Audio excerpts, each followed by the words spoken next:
All right, good to go. Awesome. Thanks, Catalina. All right. Well, thank you everybody for joining. Matt is actually gonna chair today's meeting, so I'm gonna hand it over to him to get things started. Let me just share the agenda on the screen for you real quick. Hey, everybody, this is Matt Fusco, Vice Chair of the Buncombe County Open Space Passive Recreation Land Subcommittee. I'd like to go ahead and welcome everybody and go ahead with roll call. So who wants to start? How about Jill? All right. Jill Carter, I'm the Open Space Bond Project Manager and the Secretary for this subcommittee. Allie? All right, hi, Allie. I don't even know who I am today, so I'm here. It's from our recreational committee. Sorry. Ann? Hi, I'm Ann Babcock, and I am a member of the Parks and Recreation Advisory Board and a member of the subcommittee. And Robert? Hey, Bob Turner here. I'm on the Land Conservation Advisory Board and the subcommittee. Happy to be here. Kevin? Hey, Kevin here, chair of the subcommittee board, but I'm a little under the weather, so I'm just going to be listening in today. And Allison? Oh, Allison did say that her volume on Zoom doesn't always work. I saw that come in. Yep. Is there anybody that I missed that might be on that wasn't not showing on my screen? I don't think so. It looks like we got everybody. Okay. First thing would be to take a look at the agenda for December and if there's any motions to approve.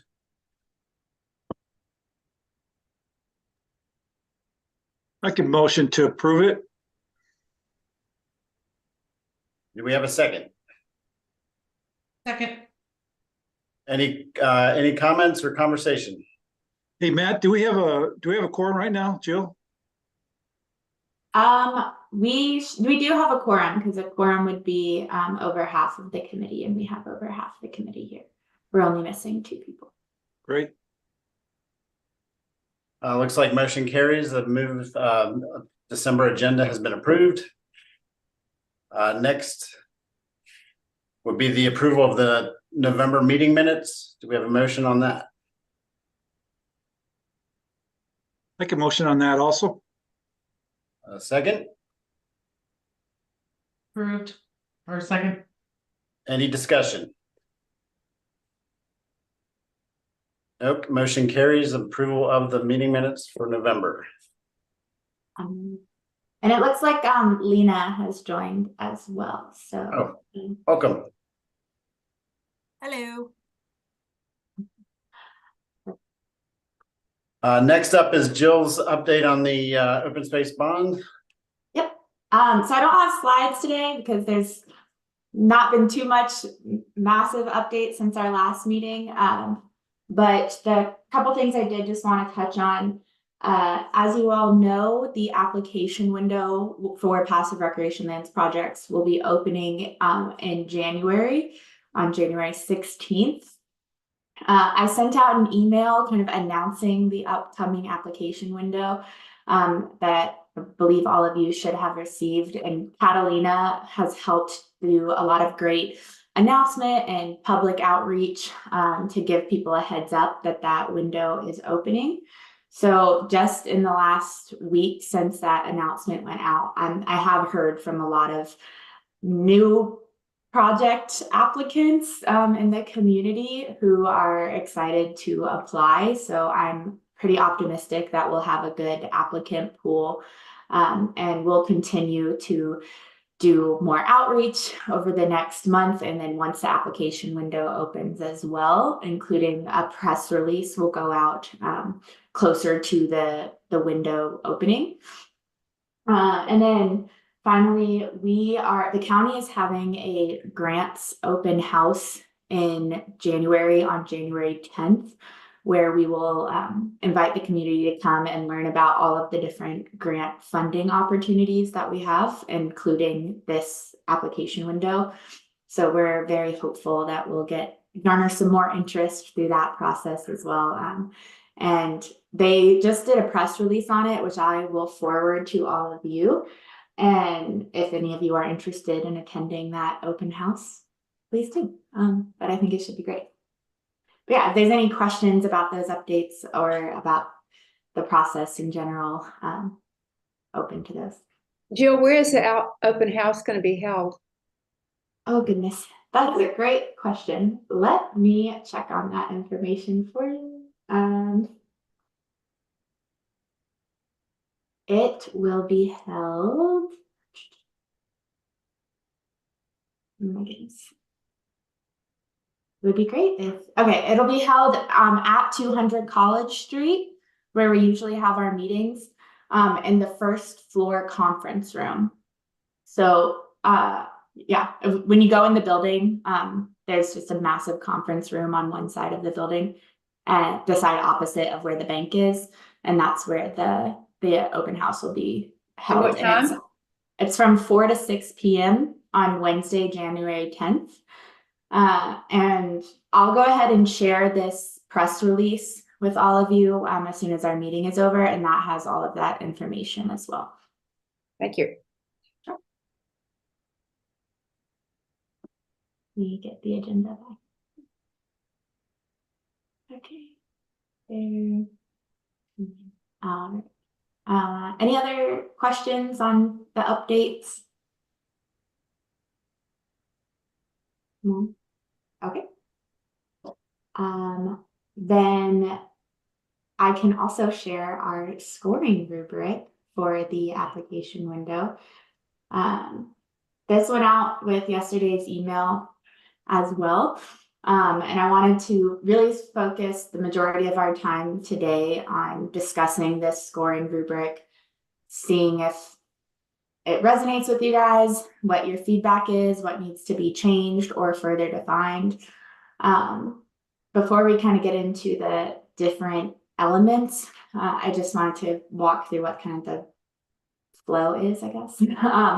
So for each criteria, we have this proposal evaluation question, and that's really what are we looking for when we're evaluating these project proposals. And that's what the scoring committee is going to be focusing on when they are allocating these points. And then the score scale goes from 1 to 5, with 5 being the highest score you can get for each criteria, 1 being the lowest. A 5 would really be kind of an exemplary project for that criterion. And we'll go through those independently in a moment. And then at the bottom, this bit is not as pertinent, but as you'll remember, we had the different weights for the different criteria. So in the scoring software, the county has like an online software that we use to receive these applications, and that the scoring committee will use to review them and assign their scores. So the online software will automatically assign the weights to the different scores. And we'll be able to, the total score will be out of 500, but it'll show up based on what the different weights are for the different items. But I just wanted to explain that, because I'm sure you were curious what this table meant. But yeah. So before we get into the individual criterion and how they're parsed out, any initial high-level questions, comments, thoughts? I have one, Jill. This is Bob. So the application process, the questions that are asked on the application follow this format, in essence: discuss your conservation and environmental impact, for instance. And Yes. answer that. And based on those answers, y'all are scoring it. And so when is that, when will we be able to see that application ourselves? that's what we shared in the November meeting. We shared the guidelines and the application.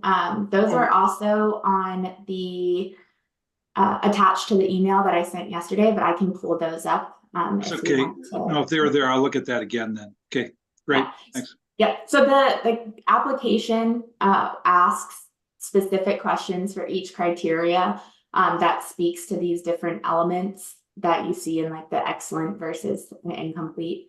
And the applicants are asked to kind of provide a narrative of how they meet these requirements. And then also there's documentation that we ask them to provide to support their narrative as well. So that application document that was attached to the email kind of walks through those different items. I'll take another look at that after. Thanks. Sure. Jill, I have a question. Sure. On the last page, you have the summaries and the percentages. In that last column, the total points max 500. How is that figured? Yep. So for each criterion, there's this scale from 1 to 5, right? And so they can get, 5 points for each of these Yeah, items. so I figure I can see how you can come up with the max 40, but I'm trying to figure out how you get to max 500. So the max 500 is done by multiplying the weight by the score. So if they get like a 4 times 20, they would get an 80 for conservation environment. Thank you. Yep, no problem. Then we can start parsing out these elements. We found when we did a staff review of this scoring rubric that kind of the most helpful way to walk through this was to focus on that proposal evaluation question and then look at the excellent 5 points item and use that to really parse out what's missing. So if that sounds good to you all, I'll follow that same structure. But for conservation environmental impact, our evaluation question is how well does the project minimize the potential negative impacts of use and land improvements, but also actively contribute to habitat, landscape, and wildlife protection or restoration? And then an excellent project for conservation environmental impact would be highly sustainable with no or minimal negative environmental impacts. The project design would include elements with intended positive environmental impacts, such as pollinator gardens, educational components, and habitat restoration. Thoughts, questions, feedback?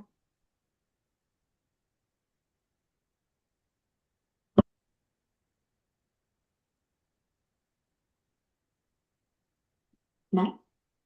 We can also come back to any of these.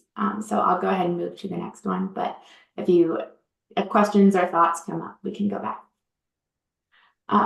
For feasibility, the evaluation question is how feasible is the project's completion and how does its scope, timeline, staffing, and physical and social qualities impact its feasibility? So a project that would receive 5 points for feasibility would be shovel ready with the necessary approvals and supporting documentation in place. The applicant has clearly demonstrated a strong ability to realistically manage the scope and scale of the proposed project within the proposed timeframe, including organizational history and partnerships for necessary support. Thoughts, questions, feedback?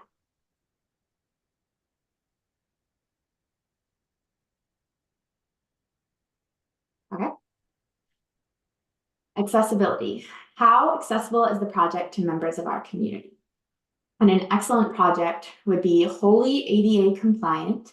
It would be easily accessible by greenways, waterways, other trail systems, or public transportation.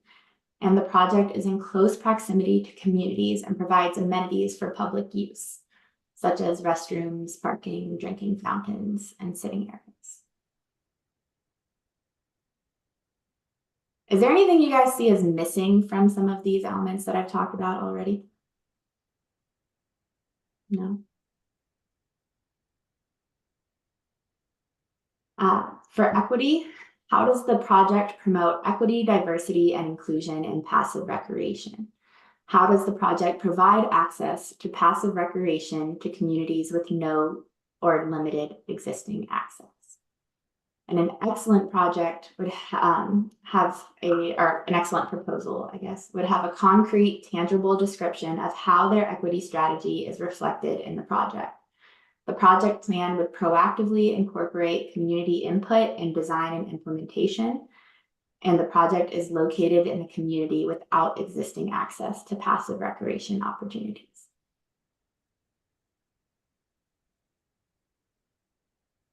You guys are really quiet today. This is not normal for this subcommittee. We're taking notes, Jill. Well, Okay, you've done a very comprehensive job here, so I don't think we need to say a whole lot. Well, I welcome any thoughts that you guys have, because you guys are the experts on this stuff. So for long-term management and maintenance, how does the applicant demonstrate a capacity for the long-term management and maintenance of the project? And the proposal would have a long-term management and maintenance plan that is clear, detailed, realistic, comprehensive, and complete with explanatory notes. The plan would include considerations for invasive species management, trash and litter management, and maintenance techniques. And the plan would include considerations for the staffing, funding, financial management, and community involvement in the maintenance of the project with evidence to support.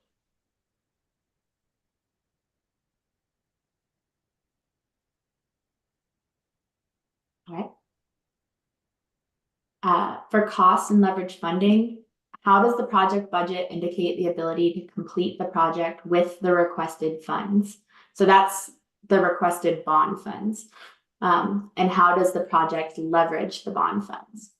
And an excellent project would be, the budget would be complete with explanatory notes. The budget would be detailed, realistic, cost effective, and clearly aligned with the narrative and project plan.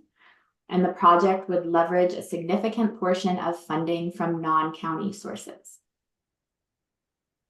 Hey, Jill, this is probably a good time for me to throw this question in, I guess. Sure. Every project is going to be different, but let's say, playing devil's advocate, someone comes to us with a chunk of land and wants to basically donate a large chunk of it, so there's not a lot of cost to the county, but hasn't done any of these, would fail on all of these points. They might get a bad score when actually it's a good deal for the county. It costs them very little to gain a lot. So how are we going to account for special projects that may fail miserably on this score, but still it's a good deal for the county? It's a good way to set aside some land. Do we have a way to add points or to push this up somehow? So I would think so you're saying if it would fail on like all of these different criteria? Yeah, there's no long-term maintenance plan. This farmer or landowner, large landowner, just comes to us and says they're willing to donate 300 acres. Right. And not really looking for any compensation from the county, really, to I don't know, I'm just playing devil's advocate that some things may fall outside the parameter where they fail on this, but still good deal. They may not score well, but because they're donating a large chunk of this to public access. Yeah, that came to mind for me as well, Bob. Like when I look at feasibility, a good for 4 points, his project is shovel ready with minimal permitting and due diligence required. But a project like what you're using as a reference there would have minimal stuff. So why wouldn't it still be able to get a 5?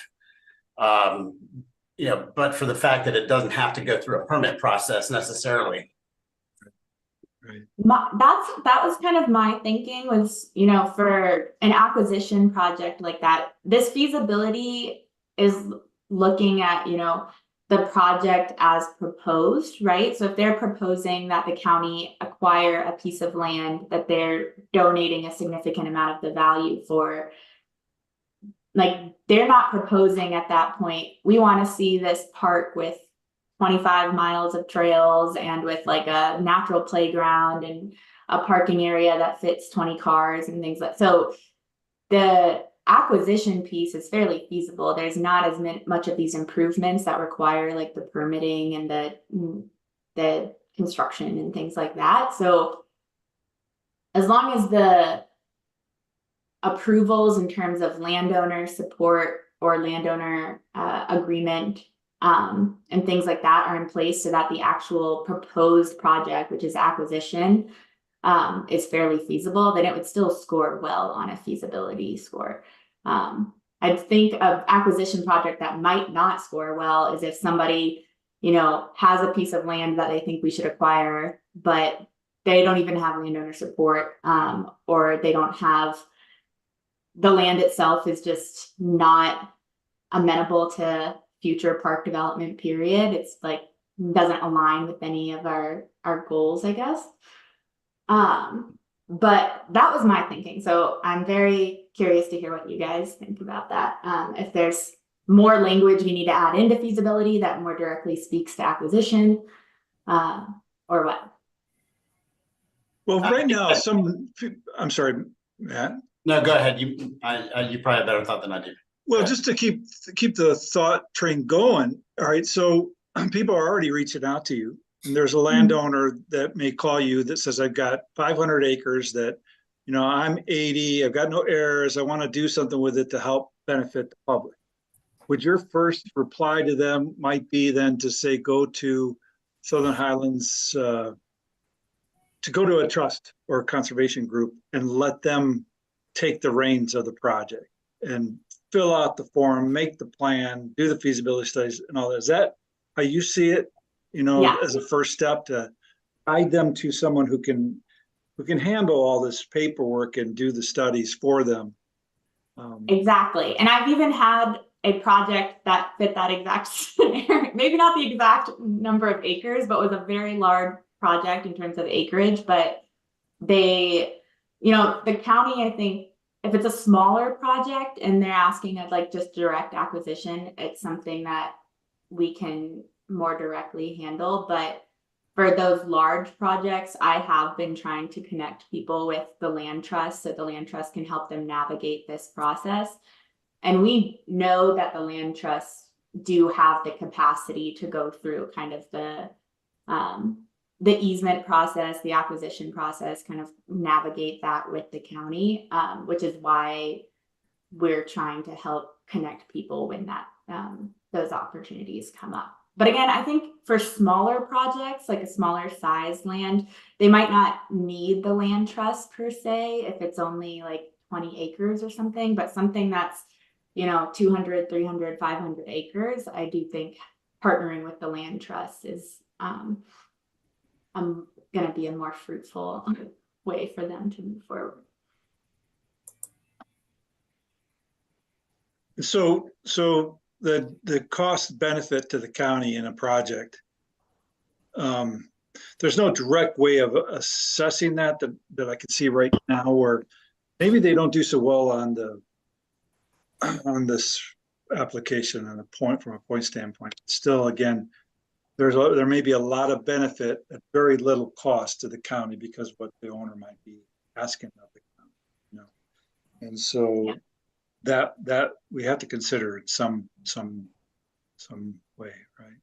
Well, and I think in that case, because the good deal, I think, would come through in the costs and leverage funding criterion. But if there's a piece of land that a landowner wants the county to acquire and they're really willing to make it a good deal, but it doesn't meet any of our other priorities of the bond, Right. I think that's something we want to parse out, is because do we want to buy a piece of land just because it's a good deal if it doesn't have good conservation environmental impact, if it doesn't you know, promote accessibility or equity within our community? Like, if it doesn't align with any county plans, or priorities, just because it's a good deal, do we still want to buy it? I guess that's my question that I'm posing to you. That's a good point. It's a good point. It seems to me like it's somewhat contextual in that you almost need to have the application in front of you to then understand better, say how that number 5 fits in, which that makes more sense to me now. Yeah. Well, you're right, Jill. You bring up a good point that if the land is degraded or in really bad shape, right, then what real benefit is it to the county to acquire it, even if it's $100 an acre, whatever it is, And I think we are going to see projects like that come forward. Like I do expect there will be at least a couple projects where people see that there's this pot of funding and they want to offload this land anyways, and they're like, let me apply for this funding. But the land doesn't necessarily align with any of the other priorities of the bond. So yeah, I do expect that will be a very likely scenario that comes out. In fact, I'm almost certain it's going to come out. I got some swampland, in fact, we could talk about. Yeah. It's in Florida, though. It's in Florida. So I'm kidding. Go ahead. I'm sorry. Oh, I wasn't. Do you guys think though that we need to add some more specific language into some of these buckets that more directly talks towards the acquisition piece? Is that missing from here, do you think? Examples have been very full in the description of each number category. So possibly.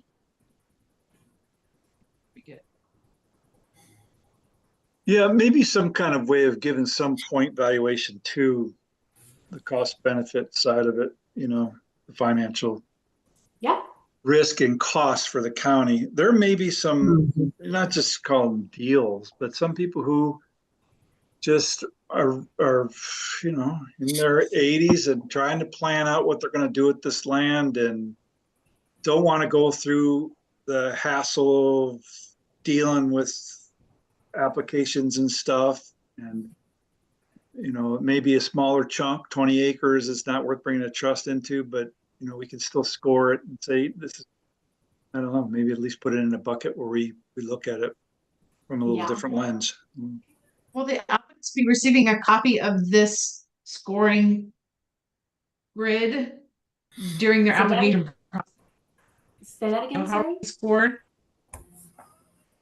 I'm sorry, I didn't. Could you repeat that, Allie?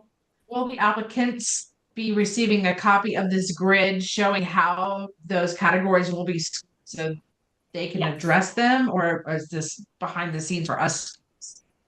This will be completely public. So when we publicly release technically, since this is a public meeting, this is already public, but like when we officially launch the application window and officially release the guidelines application, this scoring rubric will be included with that.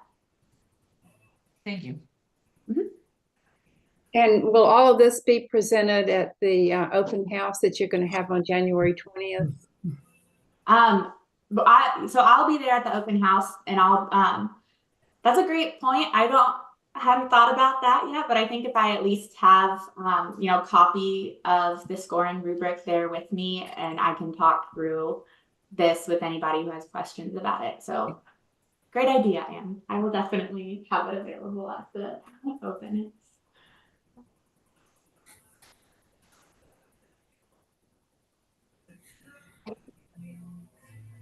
All right, and I can go in and massage some of the language around the costs and leverage funding as well to talk about, the value to the county, I guess, of the land itself, so that we can give some points to projects that are a good value, but might not, have, I guess just prioritize these good deal projects in some way. Give them some extra points. So the next category was alignment with county plans, needs, and other priorities. And our kind of guiding question for that how does the project align with existing county, municipal, and regional plans, needs, or other priorities? And an excellent project would present significant need with a compelling argument and multiple qualitative or quantitative data points that align to a local plan or priority. Thoughts, questions, feedback? That's a tough one to answer. Can you give an example of how a project might align with county plans? Sure. So, for example, we have our comprehensive plan that was just approved this past year. And that plan even includes, like priority areas for conservation, for example. So they could demonstrate that their project aligns with the comprehensive plan's conservation priorities. The comprehensive plan also has a lot of elements that speak to like community health and recreation. So they could talk about how the project aligns with those priorities. And then if they can provide this kind of evidence of how their project would support that county priority, that's kind of what would get them bumped up to a 5 as opposed to a 4. It also doesn't have to be the comprehensive plan. It could be another like municipal plan or priority. It also could be something that they can just demonstrate that there's a need. So if their project includes a park that's in a neighborhood that has no access to parks, and they can show that they've done surveys of people in that neighborhood, and they all say that like they want to see recreation, they want to be able to access parks and conserved areas. Like that's another way that they could demonstrate that there's a compelling need for the project in that community. So it doesn't, and that we intentionally left that last point a possibility because we recognize that plans and strategies that the government puts together, like they take a while to update and things change, and so we want to be able to be flexible as new plans and priorities come up, and if people can demonstrate that need independently, like we would like to be able to see that. I suppose they would probably also maybe compare it to lands that have been protected previously as examples that this is very much like that situation was or whatever. Yeah.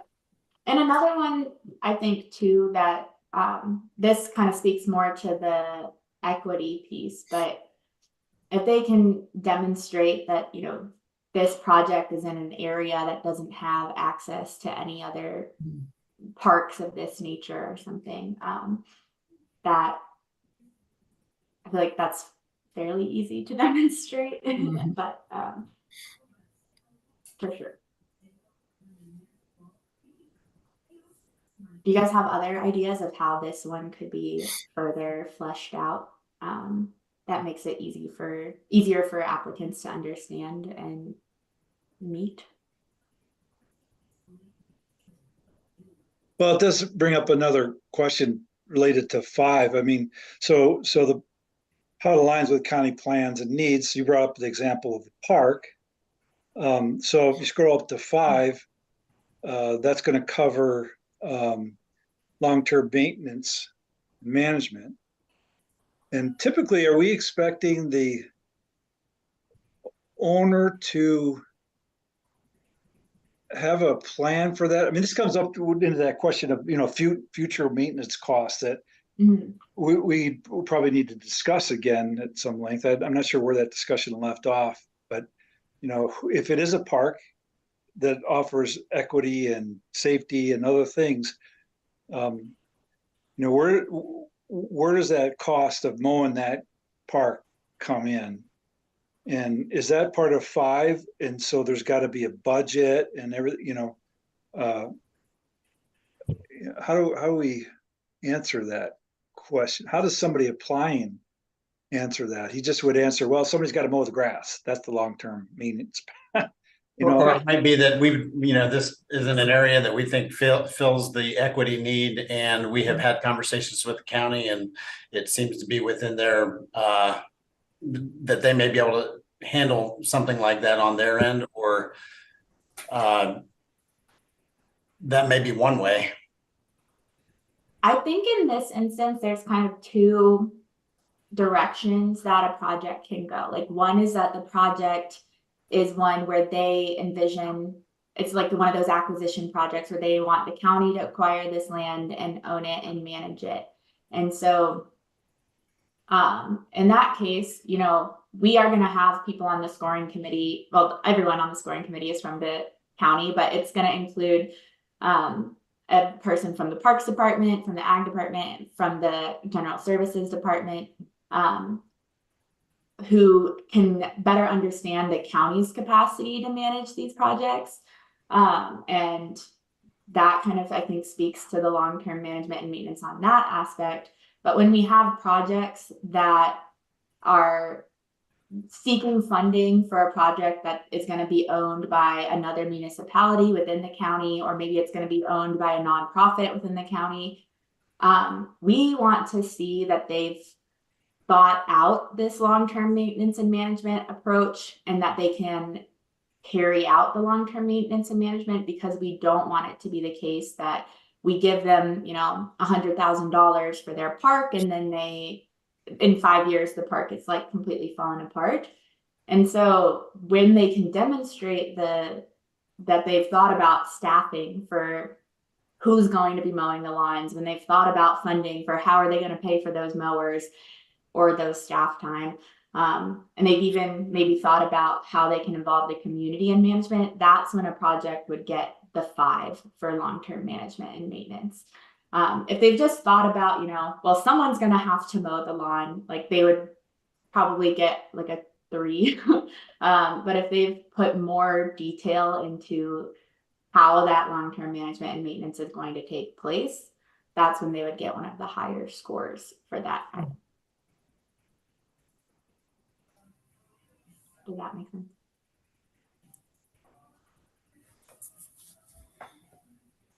so where is acquisition versus purchase and an easement play into the big picture on the scorecard?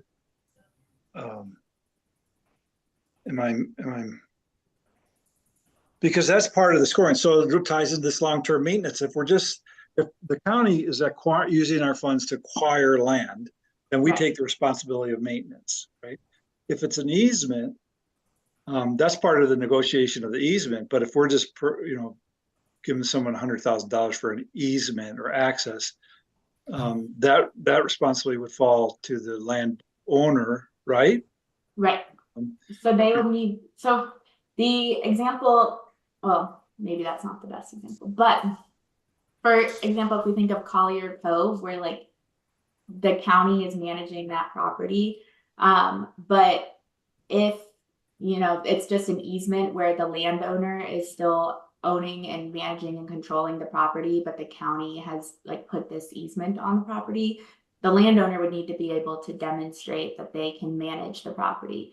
We're still going to be, as the county, going to be responsible for monitoring to make sure that they are meeting the requirements of the easement. There we go. Sorry. We're still going to be responsible for monitoring to make sure that they are keeping up the land and meeting the contract requirements. Mm-hmm. But if they are the one owning and managing the land, they need to be able to demonstrate an ability to do that in order to get kind of the highest score for long-term management and maintenance. But I think one of the things I'm hearing in this conversation is that's not very clear in here, is like what this means for county-owned projects or projects that are proposing county ownership and management. So it's sounding like I need to add some more language that specifically speaks to those pieces. And to that, go ahead.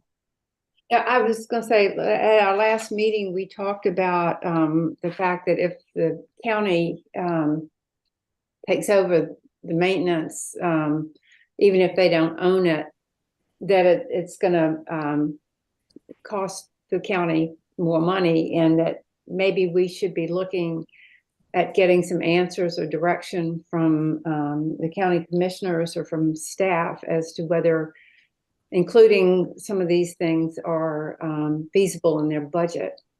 Right.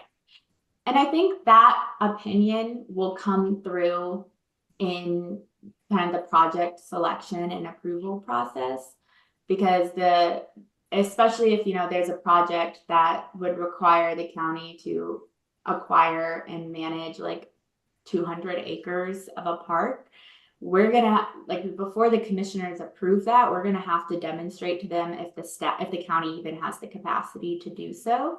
And then ultimately it's the commissioners' prerogative to say, like, yes, we want to acquire this park and we're committed to, making that a reality and making that something that the county has the capacity to do. Or if they say, like, this park sounds great, but we can't commit to managing and maintaining this park in perpetuity, then they would have to make that decision. So that would be part of the scoring system? I don't think I guess, that's a question. That's a good question. I don't know that it would come through in the scoring system. It would come through in when we present these projects to the commissioners for the final approval. We would have to say, not because this project is asking for the county to manage and maintain the park, like, here's kind of the rough sketch of what that means in terms of cost, like ongoing costs from the county, because the bond doesn't fund the ongoing maintenance and operations of a park. So if a park is approved that the county is going to manage and maintain, the commissioners need to have an understanding of what the costs, both fiscally, capacity, etc., is of maintaining that park for the county. And so that, I guess, and ideally that would be touched on in the application for this long-term maintenance and management piece.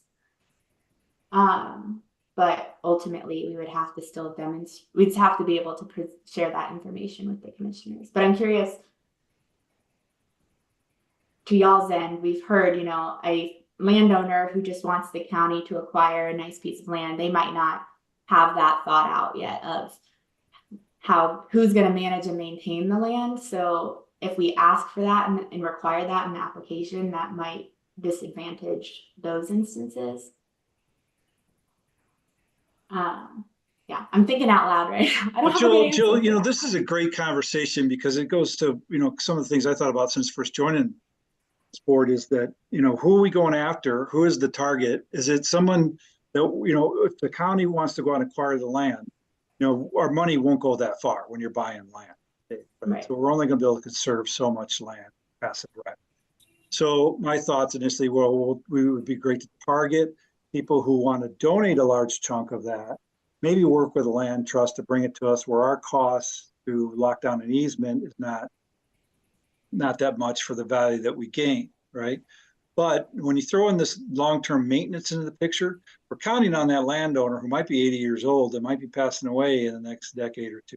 Who's going to take over that obligation down the road? So it's really not a long-term plan, in which case someone may just abandon it altogether, move to Florida and just, so really in those cases, you probably need a land trust that's been around for a long time to take on that risk and obligation. If we're going after someone who's not selling us the land, but taking money to put an easement on it. And without a trust involved, it's going to be difficult to enforce that.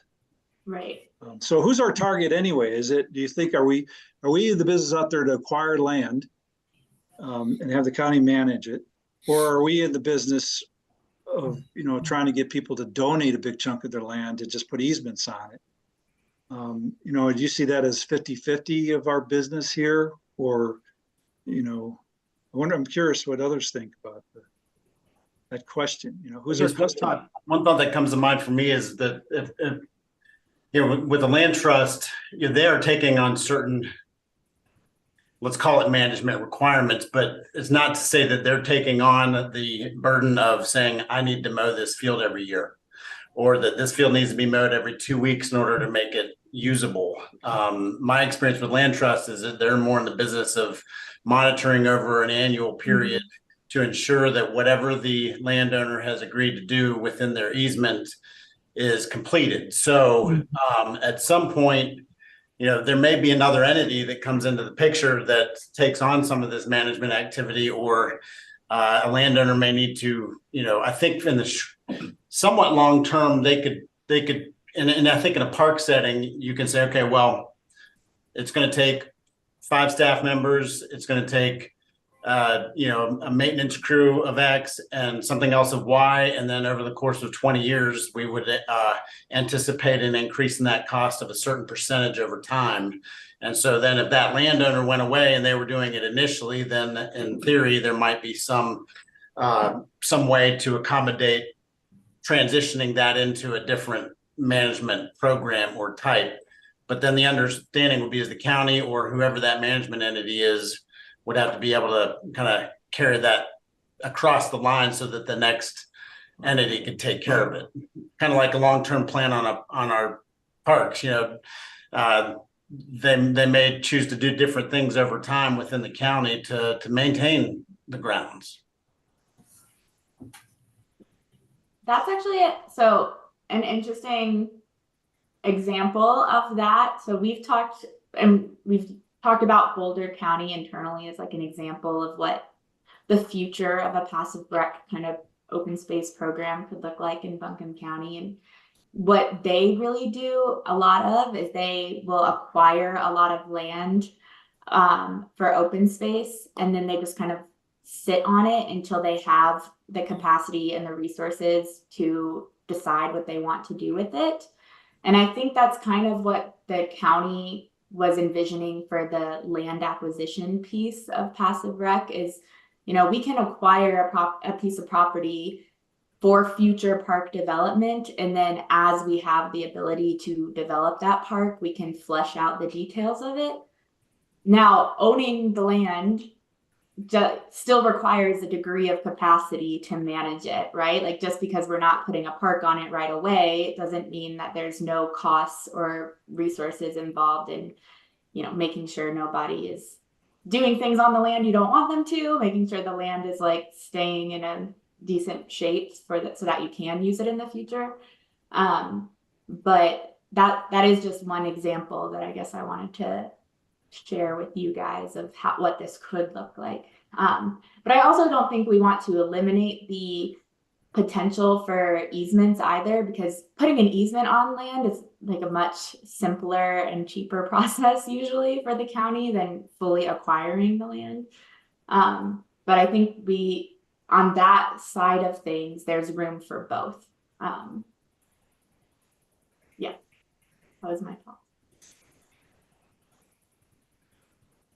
So I do think, though, that in here that I need to add some language that specifically leaves more room for the easement side of things and the acquisition side of things, and says it is not going to put so much burden on projects where they really are just looking for future park development.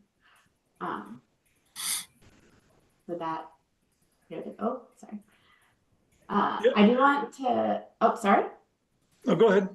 I was just gonna have us talk about the safety item, because that's the last criterion we haven't discussed at all yet. But if there's other thoughts on long-term management and maintenance, we can still stay on that. I just know we're running on time, so I didn't want to take up your time today, guys. But for the last item, which is safety, our evaluation statement is, how does the project minimize and mitigate safety risks such as crime and accidents? And then an excellent project would have a scope that includes a detailed approach for supporting safety and a process for monitoring the effectiveness of safety measures.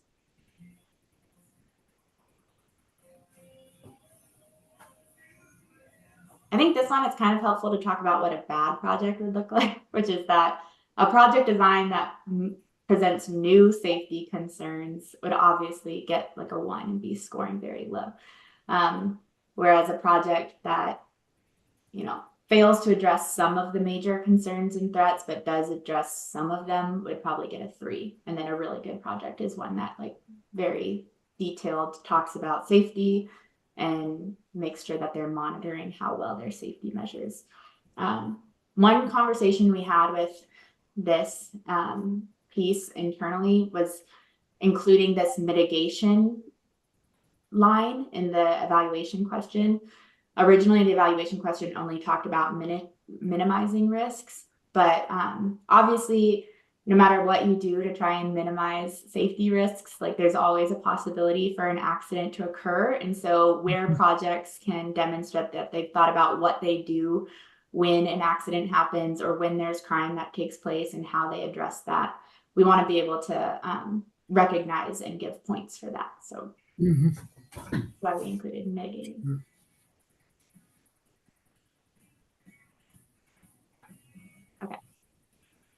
Then I know we've only got 4 minutes left, but I will open the floor if there's any additional thoughts, questions, things we want to talk through about with this scoring rubric.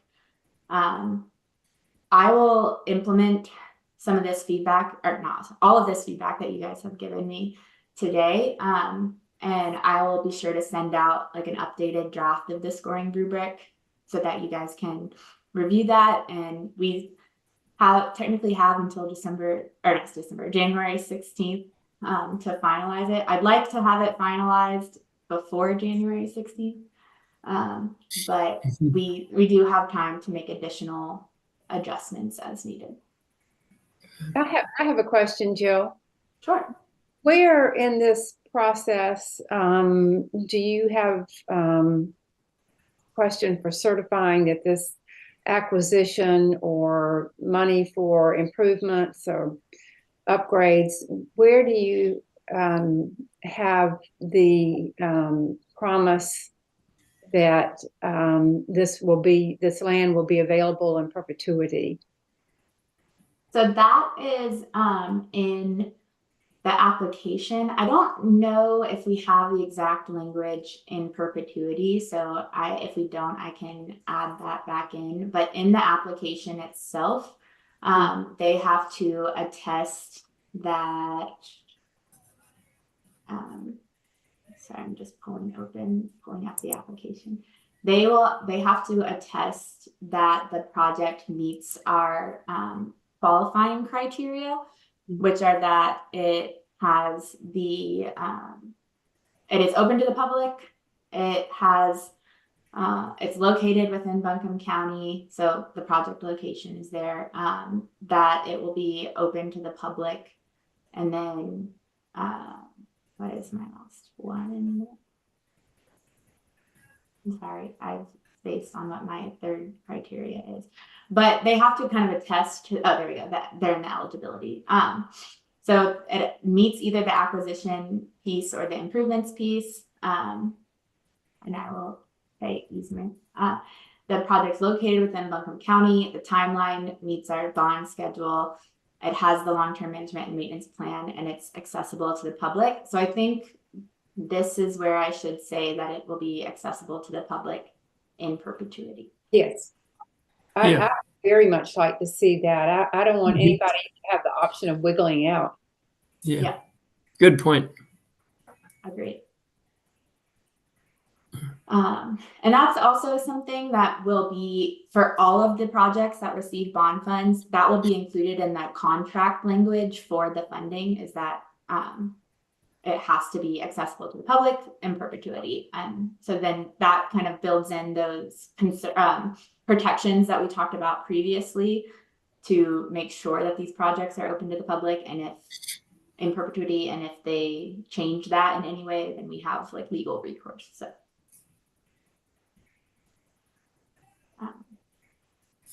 it seems to me from this discussion, we need to figure out how to reduce the burden on those landowners that may want to, donate an easement. where the county may not be interested in acquiring it, but we are putting a lot of burden on that landowner from a liability standpoint. If somebody gets hurt on the land, the safety issue, the long-term maintenance is a huge burden on that landowner. Keeping accessibility, all these things are a big burden on that landowner to donate an easement. So I guess you can make up that some with giving them a bigger chunk of cash up front, to make it worth their while to take on that risk and liability. Someday that landowner is going to pass away, and Right. and so that land, someone will try and sell it. Who's going to buy that land with that burden on it? It'll drive the price way down. I'm just thinking out loud. It'll drive the price way down on that land. So someone maybe will acquire a chunk of land knowing that the public has free access to it. So it's not just their land, but there's liability that comes with that purchase, this easement that they have to maintain, access and long-term maintenance. Just a big question, I think, that we got to be able to answer those people so that we're not putting them an undue burden or something that they don't fully understand and accept when they take a check from the county for this easement, what I'm saying? Without a land trust involved in it, and they're not going to do the maintenance on it. This is different than what we're used to working with at LCAP, in that, we're allowing and inviting the public onto this land. It just creates a lot of liability, a lot of risk. It does. Well, and I think, a lot of those details would be ironed out in the contracts again, but, to your point, there could be projects where someone puts an easement on their land, and that easement includes like a recreation component. And maybe even though it's still their land, the county, part of the contract is that the county is like maintaining the trails or something like that. We've talked about that as when the attorney joined for that one meeting, we talked about that as an example of if somebody had like a greenway through their property and put an easement on it for that. So, but I think you're right now, as the scoring rubric stands, that option, that possibility isn't really well reflected, or isn't really given as good of a score as others. So I need to figure out a way to include it. So I may not understand it all, but because this is all being done as a county program, and I guess the county lawyers would know about all this, but isn't there some kind of like liability, like Robert's talking about, that the county assumes, if to some extent? Does it all fall on the landowner? I don't know. My understanding is that the liability question again gets like hammered out. Okay. And I keep saying it'll come hammered out in the contracts, but that's what I keep being told, is like things about liability and some of those maintenance questions would be hashed out in the contract process. Okay. But at the same time, the county doesn't want to, if somebody's like putting an easement on their property and they have a bunch of trails and they just want like people to be able to come in and use the trails, and they're maintaining and managing the property, like the county doesn't want to assume liability for that either, I would think. So it's definitely, I think, going to be a case by. So it sounds like it gets beyond us. There's a point where it's more of the county level of discussion and legal stuff and all. That's okay. That makes sense, I think. I will say, for the affordable housing bond, I've learned that like the contracting process, so you've selected projects and given them, or said you'll give them money, but like that contracting process between when the money is allocated or the award is announced and like when we actually give them money takes a long time, because a lot of these details have to get ironed out on the legal side of things. I think, not that it's beyond you guys, but I do think it's kind of going to be on a project by project basis, and the contract for each project is going to look different. The liability is going to look different. The responsibilities and like what's required is going to look different. The monitoring process is going to look different. Hey, Jill, I apologize. I wasn't able to get on as early as I thought I could. I also have a 1 o'clock Zoom with the federal government regarding Biden's old growth thing, which we're Mountain Choose stakeholders of. So I want to get on that call. But this sounded good. I think everybody's engaged properly. So if I think of anything else, I'll send it in. Yeah, I appreciate it. And yeah, I'll update the scoring rubric and send it out to everyone. And so you guys can continue to send me feedback. Well, Jill, I'd like to stay on if anybody else wants to continue this conversation. Bob, you go ahead and sign off. Good to see you. Anybody else needs to leave, but I think we're touching on some deep stuff that we really haven't hammered into very deeply in my own mind anyway, because as a landowner myself, if I wanted to donate an easement and get some cash for that, I now give access to the public to my land. And as a member of the public, I have access to it anyway. So why would I need to own it, when I'm taking on all this risk? If I just donated the land outright, so just take it, because I can still have access to the land myself as a member of the public. Why would I want the burden of any ownership at all when there's other liability that comes with it in perpetuity forever, So it's just interesting to think that through myself as a landowner. If I wanted to donate and get, let's just say $100,000 cash for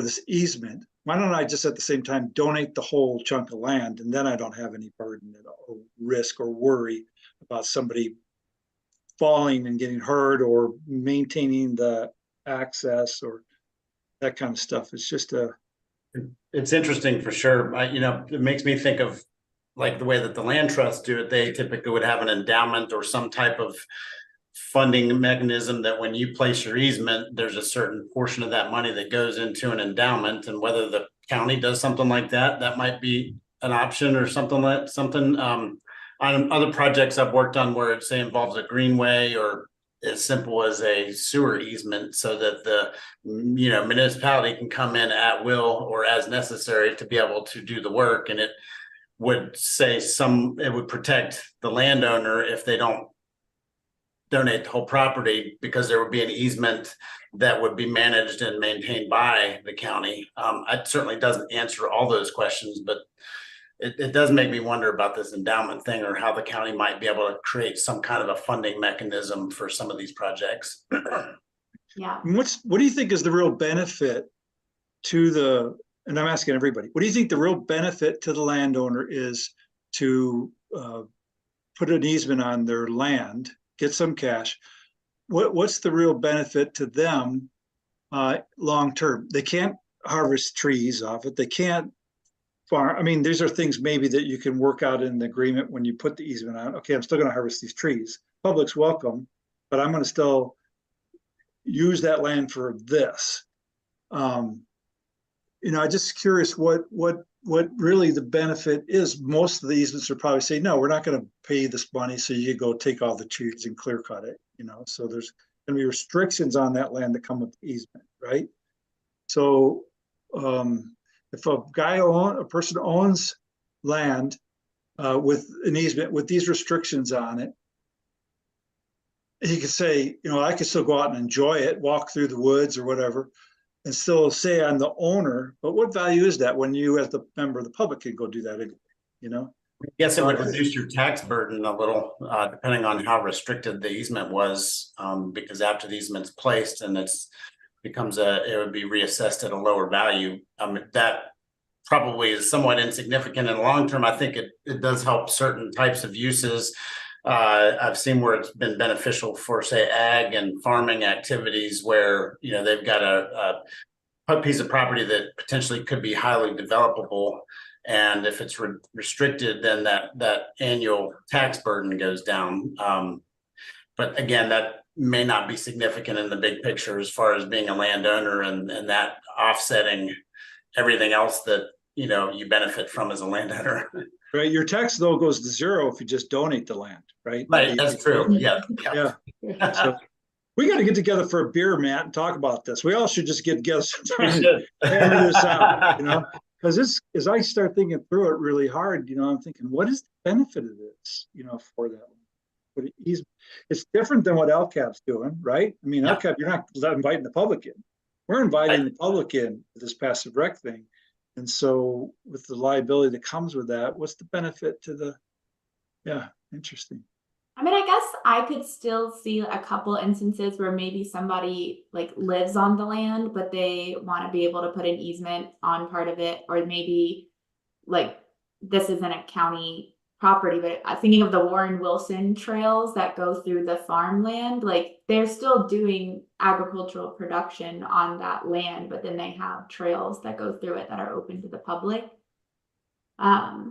Is Those that are available to us? Will we be looking at farmland projects? I didn't even think about that. Will we? I think That's we a could, cool if somebody idea. has a farmland project and they want to be able to open up like a trail system through their farmland. Now that's cool. Now that's cool. Where the farmer can still get value out of that land. It engages people in farming and food production, and it's like going on a farm tour, you know. Now Yeah. there's value there. That actually makes a lot of sense, where a farmer can still work the land. So would we be able to look at projects like that then, Jill? Do you think, are we can I think we could. There's a little tighter restrictions just on or not, I don't know if it's tighter restrictions. There's like some more hoops we have, or more information we have to be able to provide when somebody is receiving a commercial benefit from the property, but it's still permissible. So if you think of the affordable housing bond, those projects, the developers are still making, well, for the most part, unless they're a nonprofit developer, are making like a profit and an income off of managing these properties, but we're providing bond funding to support them so that there's more affordable housing available. So I do think that is a opportunity that we could consider, is if someone is still using the land for agricultural purpose or for like living on or something, and we and they want to be able to put some sort of recreation easement on it that allows people to go on trails through their land. Like I definitely think that is something we could consider.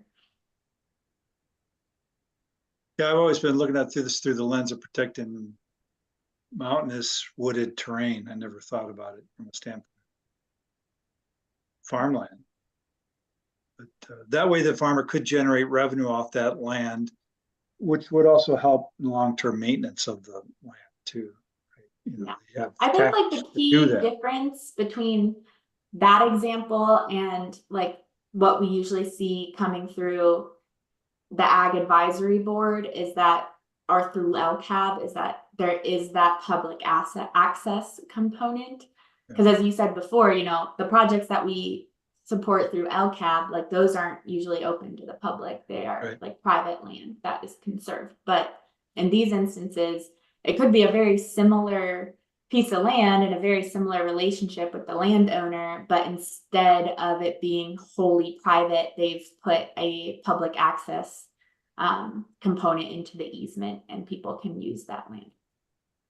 So the compensation we would be given to these landowners for passive rec would be somewhat higher than what LCAB would offer them, right? I mean, logically, right? Maybe twice as much. I mean, to give public access forever to your land, you know, it's different than locking it down. I mean, we still, as a county, like we have to provide like the market value, or like the value of the land has to be according to like market value, right? Or like the easement can be, there's donation of part of that market value in most of those easement examples, but like we couldn't, you know, give them twice what the market value is for that, just because it's public access. We still have kind of that restriction that we have to abide by. But I do think, you know, the land itself might be more, or they might get a bit of a higher value for it if they're allowing public access to it. So makes sense. Yeah, interesting stuff. Yeah. it's definitely, there's a lot of nuances, and the attorney and I have had a lot of conversations about how these contracts are going to look very interesting. But I do think the legal team is really trying to build flexibility into this process. So, a project might apply and you guys decide that you want to recommend it for funding, and they don't have to know at that stage whether the best contract mechanism is a deed restriction or an easement or full acquisition. Like, we can hammer out those contract mechanisms in the process, in kind of that due diligence process, to make sure that the project works for everyone involved, including the landowners and the county and the public. And again, those contracts are going to look very different from project to project. Yeah. Well, any other thoughts, questions people want to talk out while we're all together? I think you did a good job on this so far, Yeah, Jill. thank you very much. Thank you, guys. I appreciate it. I had a lot of support from staff, so I appreciate the support. I guess do we have any public comment? Or... Catalina, is there anyone online? Nope. Awesome. Okay, do we have an motion for adjournment? I can motion for that. I'll second. Any discussion?